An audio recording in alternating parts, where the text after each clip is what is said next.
Welcome to part one of a brand new series where we count down to the 10 best Knicks Free Agent Signings. So, without wasting any time, let's get started. Number 10. Anthony Mason. Anthony Mason was a Knicks legend, hands down, and a cornerstone of their 1990s glory days. Born in Miami on December 14, 1966, his path to the NBA was not easy. Even after playing his heart out at Tennessee State, Mason got ignored at the 1988 NBA draft. But he didn't give up. He played in smaller leagues, hustled in the Continental Basketball Association, and even took his game to Turkey.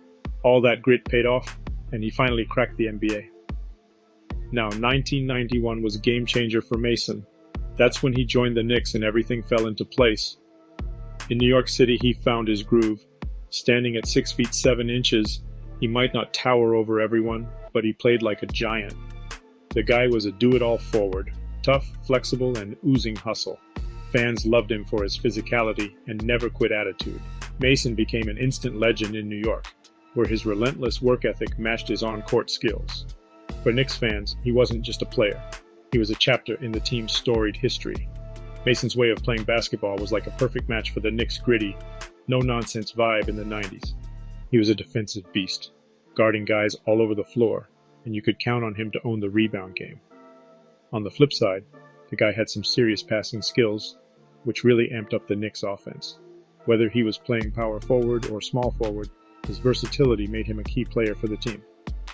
When it came to fan favorites, Mason was top of the list.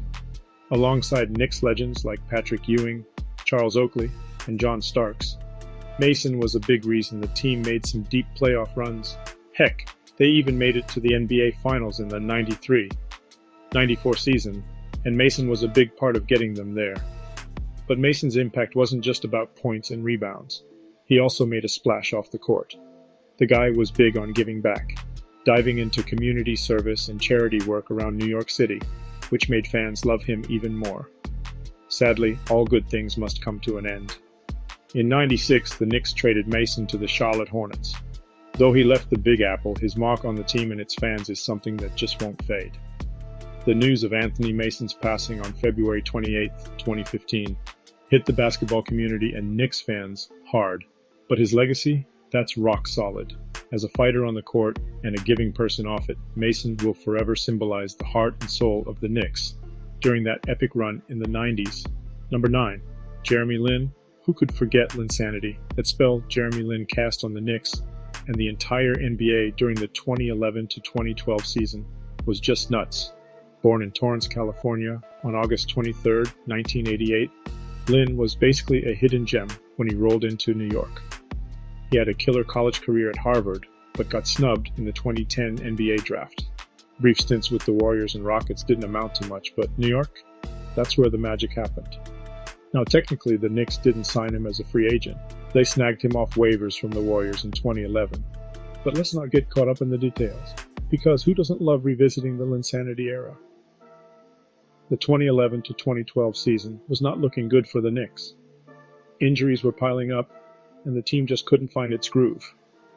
That's when Mike D'Antoni, the Knicks coach at the time, decided to roll the dice and put Lin in the starting lineup.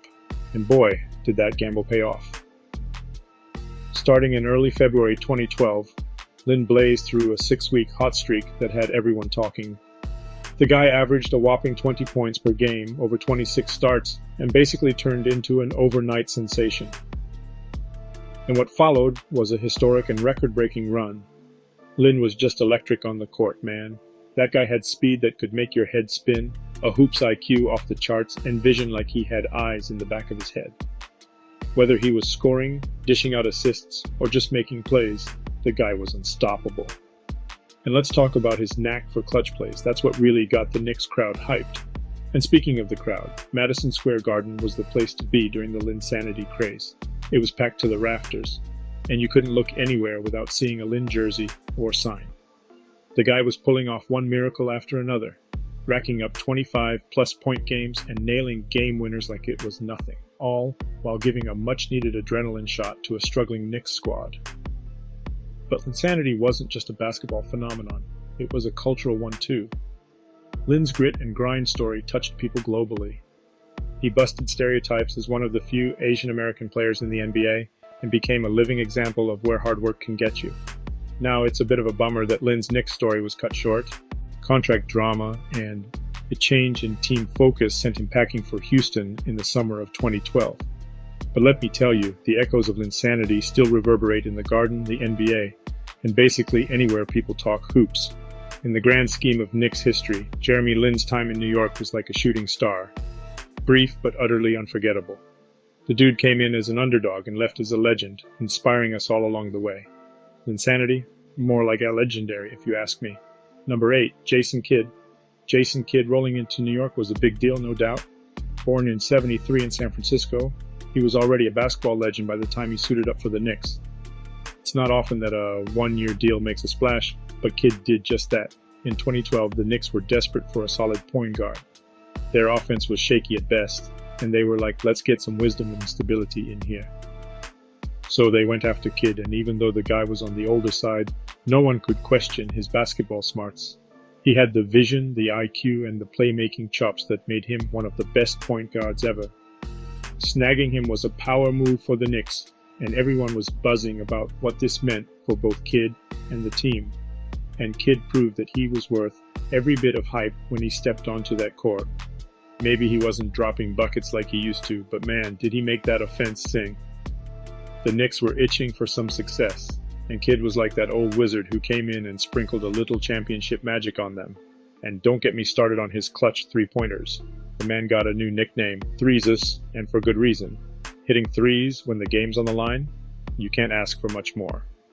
Plus, he was this guru for the younger players, kind of like a basketball Yoda. They soaked up his wisdom, learning the ropes from one of the all-time greats. Overall, Kidd was way more than just a rental for the Knicks. He was a leader, a mentor, and the kind of player who made everyone around him better. Kidd's single year with the Knicks was like a lightning bolt. Helped them snag their first Atlantic Division title in almost 20 years, and that's nothing to sneeze at. The team had high hopes for the playoffs, mainly because Kidd had been there, done that. Unfortunately, the postseason wasn't all smooth sailing. They made it to the second round, but Kidd was running on fumes. A lot of folks think his fatigue was one reason the Knicks couldn't get past the Pacers. Still, nobody can deny that Kidd brought something special to that Knicks team. After that year, Kidd hung up his sneakers but stayed in the game as a coach. First, he took the reins with the Brooklyn Nets, and then moved on to coach the Milwaukee Bucks. Clearly, the guy's love for basketball didn't stop when he left the court. Sure, Kidd's time in New York might have been short, but man, did he leave a mark. He helped take the Knicks back to the playoffs, and he pumped some much-needed energy into the team. It'd be a huge mistake to overlook his contributions just because he was a Knick for a hot minute. His impact on the game of basketball, both as a player and a coach, cements his status as a legend. Number 7, J.R. Smith. When the Knicks picked him up in the 2010s, they were basically getting the basketball equivalent of a fireworks show. Unexpected, explosive, and unforgettable. Born and raised in Freehold Borough, New Jersey, J.R. had already made waves playing alongside Carmelo Anthony in Denver. But coming to New York, that's when the J.R. legend really took off. First off, the guy had a scoring touch like few others. Under the glaring lights of Madison Square Garden, J.R. evolved into one of the most lethal scorers in the league. We're talking about a dude who averaged 15 points a game while shooting 41% from the field and nailing more than 36% of his threes. But the stats don't even capture the whole picture. JR wasn't just a scorer, he was an entertainer. You knew when he got the ball that you were about to see some fireworks. Plus, he would throw down dunks that'd make you jump out of your seat at least once a week. He had hops and wasn't afraid to show them off, adding another layer of excitement to his game. And let's talk about that three-point shooting, shall we? JR earned the nickname JR Swish for a reason. When he was hot, he was scorching. I mean, the man would pull up from spots on the floor that most people wouldn't even consider. He could hit clutch shots and turn games around in a heartbeat. But what really made JR a fan favorite in New York was his no-fear mentality. He had this itchy trigger finger, and he'd scratch that itch without a second thought. Sure, it could be frustrating when he was off, but when he was on, man, it was like watching a volcano erupt. He played a major role in the team's successful 2012 to 2013 season, when the Knicks won the Atlantic Division title and secured a playoff spot. He was even awarded the NBA's Sixth Man of the Year award for his contributions off the bench, providing much-needed scoring punch and energy. Smith's late-game heroics were legendary. Madison Square Garden buzzed with electricity whenever he had the ball in his hands as the game clock dwindled. He delivered memorable buzzer beaters and clutch performances, making him a player whose mere presence added an element of suspense and excitement. Yet, his inconsistency and penchant for controversy also led to frustrating lows, including a costly suspension in the 2013 playoffs. Off the court, his vibrant personality made him a media magnet, eliciting both affection and criticism from fans and analysts alike. Smith's tenure ended when he was traded to the Cavaliers, where he would eventually win a championship, leaving Knicks fans with a complicated legacy of thrilling highs and head-shaking lows. Unfortunately, this is all the time we have for today, but don't forget to tune in to part 2 of the 10 best Knicks Free Agent Signings to see who else makes the list. Don't forget to like, subscribe, and comment in the comment section below to give us your thoughts on this list.